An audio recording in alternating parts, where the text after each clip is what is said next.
What's up, y'all? It's Ty. In this video today, we're going to be going over talking about each and every one of the new 15 Nightmare cards added into College Football 25 Ultimate Team today. Talking about whether they are worth picking up for your specific squad or not. Obviously, we got into the new Nightmares launch bundle. You guys can see exactly what this is, how, the odds are, all of these types of things. Also, guys, so many packs here to look at. To me, I probably won't open a ton of these things, if any of these things. However, I know, a lot of you guys like opening packs. Obviously, I got to touch on that. There are also new solo challenges added into College Football Ultimate Team, which we'll talk a little bit about, kind of what these do look like, and the players you guys do get along the way. Here it does look like you get an 88 player and an 88 plus rated player from these challenges. Those are like the milestones, and again, you guys can hop into these specifically to see what all of those things end up being. Now, as far as the Nightmares Forge challenges, you guys can also get an 88 plus B&D player from that. Now, again, for me, are those something I'm gonna grind? Probably not. My team is really good. However, if you are just starting the game, solo challenges are a great thing for you guys to grind out. Now, let's take a look at the new Nightmares set added into the game. How are these cards? Are these cards going to play for you guys? Start off with Charles Rosser, the left outside linebacker from Bowling Green. 86 speed, 89 acceleration. Horrible block shed, can't get after the quarterback, bad change of direction, but he's got 91 zone coverage. Weird card here. Again, great in coverage, but can't play the run. Can't get after the quarterback. His change of direction stinks. For an 88 overall, again, as far as a pass coverage outside linebacker, I guess could be a lot worse. Kevin Concepcion up next, 88 speed. Here's the funny part about the card. Like this guy, I remember in fantasy football, he'd always catch a bunch of passes, I'm pretty sure, but for like 2 yards. So it doesn't surprise me that his deep route running sucks. Has 91 short route running, which is fine. 80 carrying stinks. 82 spin juke stinks. I'm not the biggest fan of Concepcion, but maybe you guys like this card. I think he's fine, but again, I don't think I'm the biggest fan of him. Damani Jackson up next, cornerback from Alabama. Roll Tide, 88 speed, 89 acceleration, 91 zone coverage. If you do play all zone coverage, this could be a cornerback for you. 6'1", solid overall. Again, if you play any man coverage, though, Jackson is not it whatsoever. Next up, still 88 overall, as we have Dominic Moon. Says there are no guaranteed sources for this item. So like he's not auctionable, I guess. I don't know. Really weird situation here. Maybe how you get him is from these solos. I guess I'll kind of wait on and see on like Twitter or on Cut. See if anything is released about this. But I'll break down the card as I do it. 85 speed, 88 acceleration, 82 block shed. Good tackler. Not good in zone coverage whatsoever. His change of direction, let's see if I can find it here, is a 65. This card stinks. Like, Moon is not good whatsoever. So, again, I don't like hating on cards, but this card is really poor in College Football Ultimate Team. So, not a card I like. And if that's one of the 88s you get for grinding challenges, all I can honestly say is I'm sorry, because that card is not good whatsoever.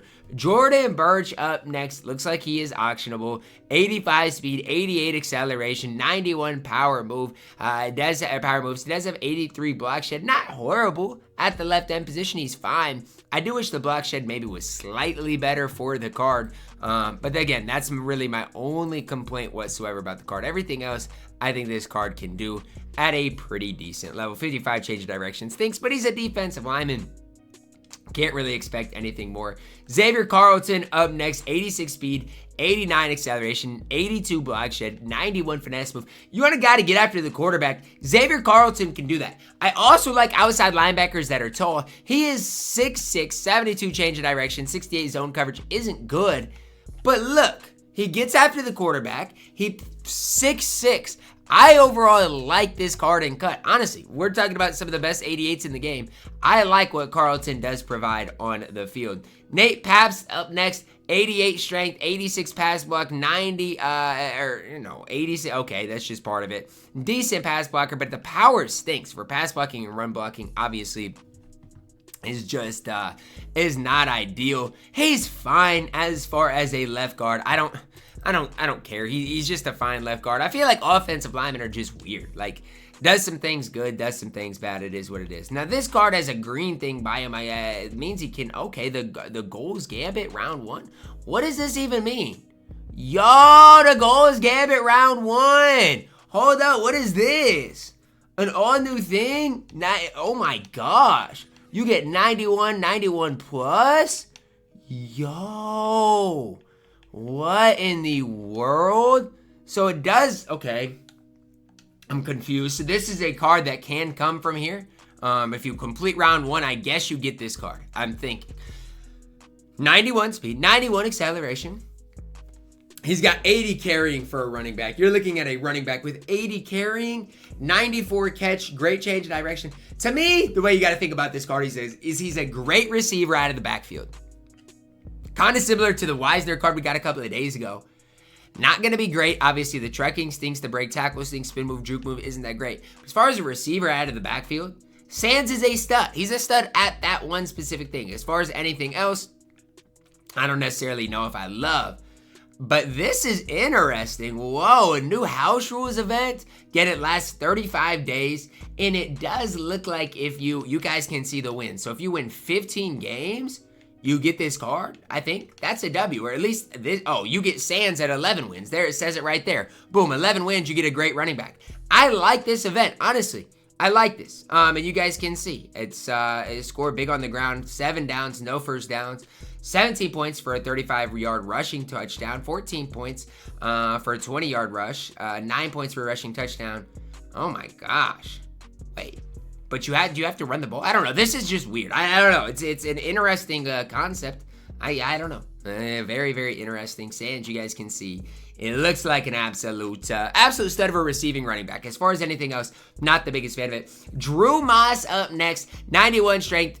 Just a solid right guard in the game, guys. This card is fine. Like, if you have him at your right guard position, you're fine. I don't necessarily think he's the be-all, end-all, but he is absolutely just fine at that right guard position. Definitely a card you can pick up and have a lot of success with. Left tackle, Oregon, Josh Connerly Jr., good strength, solid pass blocker, solid run blocker. The finesse stinks for out of the card, but another solid card. And here's what I'm seeing, guys. Again, if you grind these solos and grind the new house shows, you might get a lot of these guys. And a lot of these cards are solid. You know, they're not necessarily the best at their positions, but if you get them, they can absolutely play. Jack Howell. This card might be something special if you play no man coverage. If you play man coverage with your safeties, I don't like it. But 91 speed, 92 acceleration, 6 foot tall, 85 zone coverage, 94 pursuit, 94 hit power. Best part about this card is playing the run. Like, if you're playing a guy that doesn't run the football, I don't love Jack. He's not my personal type of safety, but he's definitely a solid card in the game. Azarie Thomas, maybe is how you pronounce his name. 91 speed, 92 acceleration, and 94 man coverage, 89 press, 6'2". Sign me up for Thomas every day of the week. Good speed, great man coverage, good acceleration, good press, 6'2". I love Azarie Thomas. I think is how you pronounce his name. Card is an absolute stud on this game at that 91 overall. Jacob Gardner, the center. Kind of saw him in leaks, 95 strength, really good pass blocker, solid run blocker, no fuss. A center that can play forever. Card is an absolute stud. Derrick Harmon, defensive tackle. Kind of saw him yesterday. I always hyped the card up. 89 speed, 92 acceleration, solid strength, solid block shed, solid power move, no flaws in the card whatsoever. An absolute beast. Probably your first or second best defensive tackle in the entire game. Then we also see the LTD tight end Harold Fannin Jr. 91 speed, 90 strength. Great catch, good catch of traffic, great route runner, good run blocker. He is the best tight end in the game. I don't need no convincing. He is the best overall tight end in the game, the most complete tight end. And guess what? If you don't like to run the football ever, there's probably maybe equally as good as tight ends. But as far as an overall picture, give me Harold Fannin Jr. over everyone else. I like this set. I like the fact that there's a grind part of it. I'm just a fan of it. So if you don't like this set, I don't know what to tell you, but because to me, I'm a fan of it. 91 overalls, you got some good cards. 93 overalls, this defensive tackle, this center is solid, and even the tight end is good. Lots to look at and lots to grind. I'm liking the drop today. Drop a like on the video, subscribe if you're new, and as always, man, I love you guys. Have a blessed day.